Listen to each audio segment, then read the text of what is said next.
Kad obligāti būtu pirmo reizi jādodas pie kardiologa? Pie kardiologa noteikti būtu jādodas, ja cilvēks sāk sajust spiedošas, žņaudzošas sāpes krūtīs, aiz krūšu kaula, sevišķi fiziskas slodzes laikā vai emocionāla stresa laikā, dažkārt pēc ēšanas. Šīs sāpes var izstarot uz abiem pleciem vai kreiso plecu, kreiso roku. Ja cilvēks jūt pātrinātu neregulāru izdarbību, elpas trūkumu, sevišķi slodzes laikā, šīs ir pazīmes, kas var liecināt par sirds saslimšanu. Tādā gadījumā būtu jāgriežas pie kardiologa vai pie ģimenes ārsta sākotnēji.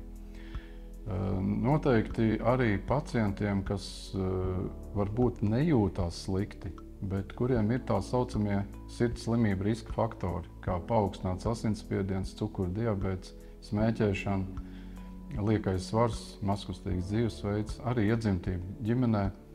Šādos gadījumos vajadzētu veikt sirds veselības apsakošanas programmu jau vecumā pēc 40 gadiem.